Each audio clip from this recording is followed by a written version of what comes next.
Malam teacher. Niel mau follow the Bible 2 Samuel pasal 5. Daud menjadi raja atas seluruh Israel. Lalu datanglah segala suku Israel kepada Daud di Hebron dan berkata, ketahuilah kami ini darah dagingmu telah lama ketika Saul memerintah atas kami, engkaulah yang memimpin segala gerakan orang Israel. Dan Tuhan berfirman kepadamu, engkaulah yang terus mengembalakan umatku Israel, dan engkaulah yang menjadi raja atas Israel. Maka datanglah semua tua-tua Israel menghadap raja di Hebron. Lalu Raja Daud mengadakan perjanjian dengan mereka di Hebron di hadapan Tuhan. Kemudian mereka mengurap Daud dan menjadi raja atas Israel. Daud berumur 30 tahun pada waktu ia menjadi raja. 40 tahun lamanya ia memerintah.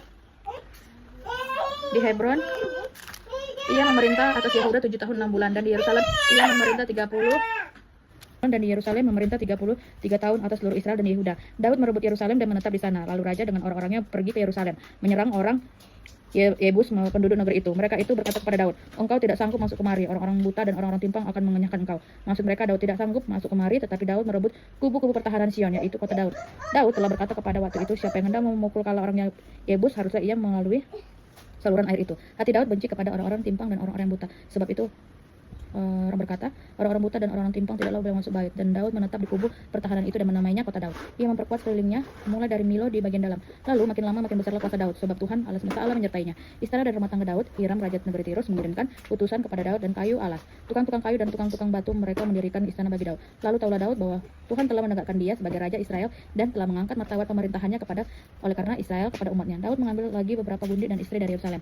Setelah ia datang dari Hebron, dan bagi Daud masih lahir dari anak laki-laki dan perempuan. Inilah nama anak-anak yang lahir bagi dia di Yerusalem: Syamua, Sobab, Natan, Salomo, Ibhar, Eliswa, Nefek, Yafia, Elisama, Elida, dan Elifelet. Daud memukul orang Israel. Ketika didengar orang Filistin bahwa Daud telah diurapi menjadi raja atas Israel, maka majulah semua orang Filistin untuk menangkap Daud. Tetapi Daud mendengar hal itu lalu pergi ke kubu pertahanan. Ketika orang Filistin itu datang memancarkan di lembah Efraim, bertanyalah Daud kepada Tuhan, apakah aku harus maju melawan orang Filistin itu? Akan kuserahkan kepada mereka dengan tanganku. Lalu menjawab Daud, majulah, sebab aku pasti akan menyerahkan orang Filistin itu ke dalam tanganmu. Lalu datanglah Daud di Baal Perasmin dan memukul mereka kalah di sana. Berkatalah ia, Tuhan telah menerobos hukum musuhku di depanku seperti air menerobos. Sebab itu menamakan tempat itu Baal Parasim. Orang Filistin meninggalkan berhalanya di sana. Lalu Daud dan orang-orang mengangkatnya.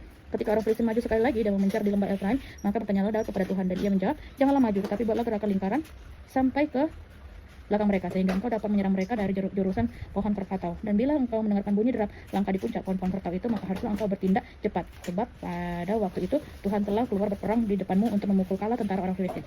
Dan Daud berbuat demikian seperti yang diperintahkan Tuhan kepadanya. Maka ia memukul kalah orang Filistin mulai dari Geba sampai dekat Gezer. Amin.